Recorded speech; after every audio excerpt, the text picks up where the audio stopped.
Shalom, peuple de Dieu. Nous allons là sur en finir avec l'homme fort. Homme fort à Zanani.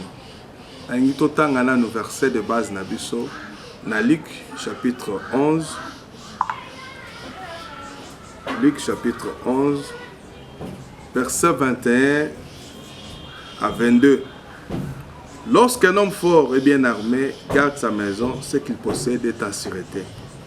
Mais si un plus fort que lui survient et les dompte, il lui enlève toutes les armes dans lesquelles il s'est confié et distribue ses dépouilles. C'est-à-dire, homme fort, Azal Lokola, général des armées. Azali Lokola, chef d'état-major, Abademo Nyonso. Homme fort, Azal Lokola, démon Azal contrôle Nyonso, chef à Céline. Azal Lokola, les démons en chef. Homme fort, Ndazali gardien à secret à famille.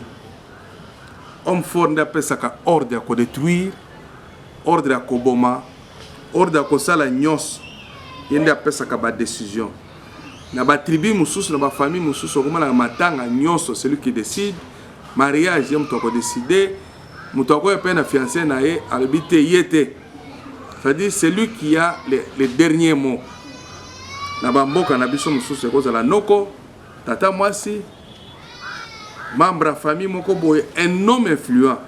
Il y a des gens qui décidé. Mais ceux qui sont forts dans la famille, on a exemple, il y a Pharaon, on a exemple, il y a Hérode, on a exemple, peut-être, il y a Saddam Hussein, c'est comme fort à Irak. On a exemple, il y a Kadhafi, c'est comme fort à Libye. Il y a Maréchal Mobutu, c'est comme fort d'Israël. C'est-à-dire dans chaque famille, ils appellent un homme fort, ils sont responsables à toutes les décisions. Mais ils se manifester ce que homme fort azali. La première des choses est que tant homme fort azali, mutoza ko travailler mingi, à travailler, à fournir beaucoup d'efforts, mais progrès amuke. Au kuti que ba problème ezali enchaîne ezako landana. Oyesili mususu ebakisami, oyesili azaki na bibon esili, tension ici et bandi, tension ici, diabète, ainsi de suite. Problème est aussi la tête. Et problème est homme fort, monsieur, c'est que makambo comme une résistance na prière, comme la résistance na makambo nyos. Et au sentir que rien ne marche, azali ko planter et belé, azali ko gagner mouké.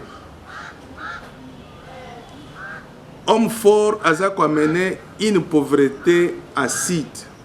Et tout temps, verset Moussoso, dans Isaïe 49, verset 24 à 26. Le butin du puissant lui sera-t-il enlevé, et la capture faite sur les justes échappera-t-elle? Oui, dit l'Éternel, la capture du puissant lui sera enlevée, et le butin du tyran lui échappera. Je combattrai tes ennemis et je sauverai tes fils. Je ferai manger à tes oppresseurs leur propre chair. Ils s'enivreront de leur sang comme du mou. Et toute chair saura que je suis l'Éternel, ton Rédempteur, ton Sauveur, le puissant de Jacob. Aloba victoire au nom puissant de Jésus. Homme fort a décidé, bah oh inde ba ko bonga te, bah ba ko te la na passe. Mais nous avons besoin, yo mutoza kolanda ngai eloko liboso pesa bon moyo epa na Yesu. Tant que yo ko pesa vino epa na Yesu te, homme fort a kozalaka na nguya. Nous avons besoin de me confier le plus grand Jésus-Christ. Tika vi ya masumu, tika vi ya ekobo, tika vi ya luputa, tika vi nyonso za konorer nzambe te. Comme ça le plus grand enfant dans la kati na yo asunga yo. Et c'est là au nom puissant de Jésus. Dans l'ingénieur pense à quelques points de prière. À un moment où au tombe le maboko no likolo, au lobby Seigneur, nazali ko combattre homme fort nyon sur la famille nangai avec le feu de Dieu. Homme fort nyon sur telema a décidé que biso toko bongate zambe tika ete azala dépouiller, azala dépouiller, azala dépouiller.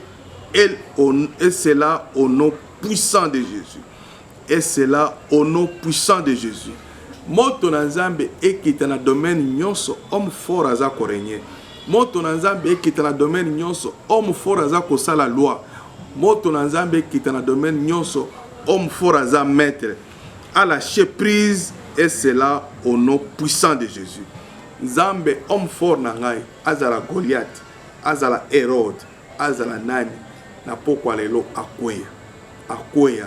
akwea et cela au nom puissant de Jésus. Et cela au nom puissant de Jésus. Nzambe nazali coordonné soni ezala partage à homme fort. Échec ezala partage à homme fort. Et cela au nom puissant de Jésus. Nzambe nazali collier homme fort na ngai. Nazali collier homme fort na ngai. Nazali ko dépouiller homme fort et la famille. Nazali ko dépouiller homme fort et la famille. Et cela au nom puissant de Jésus. Et cela au nom puissant de Jésus. Ah, loba victoire au nom puissant de Jésus. Homme fort nyonso a décidé que yoko bongate. Tika ete confusion à la partage na ye. Homme fort nyonso aza koloba ke soki ngai te nzambe confusion elanda ye et cela au nom puissant de Jésus. Ndenge Hérode atelema asenga liwa ya Yesu. Nzambe aza besoin otelema na bomoi na ngai. Okwesa Hérode nyonso, okwesa Pharaon nyonso, okwesa mutu nyonso zobeta tolo na destinée na ngai. Et cela au nom puissant de Jésus. Homme fort et à quartier, homme fort et à famille, akwea. Et cela au nom puissant de Jésus. Nzambe nazali kosenga confusion ekota na kaya ba homme fort. Ba oyo nyonso basangana, ba oyo nyonso baloba mabe pona ngai. Buya na yo etouché bango. Et cela au nom puissant de Jésus. Et cela au nom puissant de Jésus. Tombola maboko. Ebisa Nzambe. Biloko nyonso homme fort akanga. Biloko nyonso homme fort akanga na ndako na ye. Lelo nazali ko récupérer yango. Nazali ko récupérer yango, nazali ko récupérer yango et cela au nom puissant de Jésus. Bato belé bafana banda ko bato moto na bokola bino azo bino en charge. Mais lelo bozo constater que bato zo kufa na ba date de naissance, ko ba date anniversaire moto kufa. Au sentir que bato baza ba travailler ba sali effort batangi mais musala malonga ezate. Et bisa Nzambe ndako nyonso homme fort. Et loko nyonso za ko représenter pas homme fort et pela moto. Et pela moto et cela au nom puissant de Jésus. Hôtel nyonso homme fort et zomoto. Homme fort nyonso za kana loge na ye. Homme fort nyonso za kana chambre haute na ye. Tinda moto na chambre haute homme fort. Tinda moto na registre homme fort. Tinda moto na agenda homme fort et cela au nom puissant de Jésus. Tout ça quoi ebisa Nzambe. Programme nyonso agenda homme fort et s'accomplir. Programme à homme fort et s'accomplir. Et cela au nom puissant de Jésus. Vous allez tomber la mabozo comme ça. Malgré Covid-19, tout le monde a kufa les sous na famille. Zambe nazali ko autorité le kola mosali na yo. Nazali ko arrêter kufa. Nazali ko arrêter pauvreté. Nazali ko arrêter manque. Et cela au nom puissant de Jésus. Maboko na biso ezali ko ko bisa Nzambe. Na minute atterrissage ezate, décollage ezate. Homme fort na biso aza dépouillé. Homme fort na biso aza dépouillé.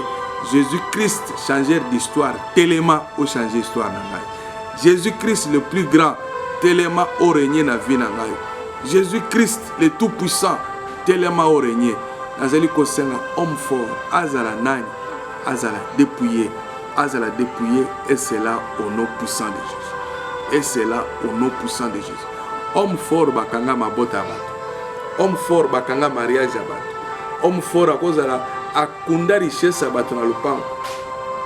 Naza besoin de Nzambe yanga nyonso ekundama ebima et cela au nom puissant de Jésus. Peut-être homme fort à famille asi akufa mais atikela gardien du temple le pouvoir. Mutu nyonso azala ko la gardien du temple akoya. Mutu nyonso azala gardien du temple akoya. Pouvoir nyonso a ténèbres ekoya. Pouvoir nyonso ya molili ekoya et cela au nom puissant de Jésus. Et cela au nom puissant de Jésus.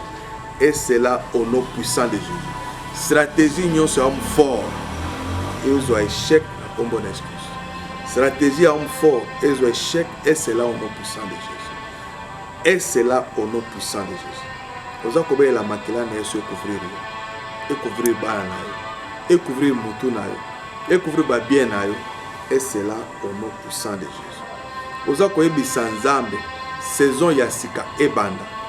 saison ya sika ebanda nzambe koma histoire ya sika na bomoi na ngai nzambe tourner page na ta ya pasi na banda pe kosepela na mona esengo Seigneur naza besoin homme fort amona ndenge naza kopambola homme fort akufa te mais amona lipamboli na ngai amona mariage na ngai amona ndenge na kobota amona percée na ngai et cela au nom puissant de Jésus et cela au nom puissant de Jésus ba opposant nyonso nzambe ba que c'est l'Éternel qui est Dieu ba prophète de Baal nyonso baza ko sala prophétie maléfique bandima ke nzambe aza na bomo Seigneur naza ko senga homme fort andima ke Yesu azali telema kota bitumba na ngai telema bundea libota na ngai telema toza besoin tout le monde clair Seigneur mariage ezala libéré ndeko moko ayebisa apôtre toza na poto toza neuf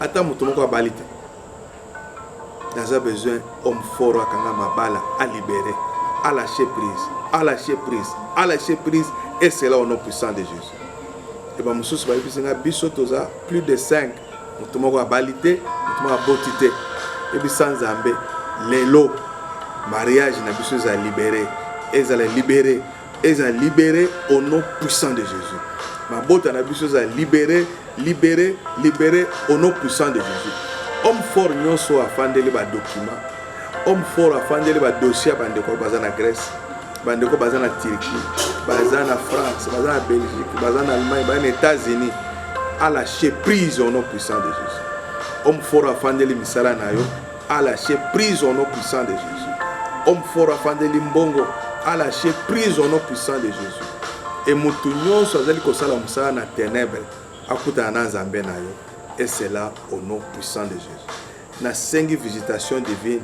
eya na sengi histoire ya sika eya na sengi nzambe na lola amimonisa na vie na yo na sengi la main puissante que invisible ya nzambe mona yo na sengi nzambe apesa yo loyembo ya sika na kombo na Yesu Kristo amen.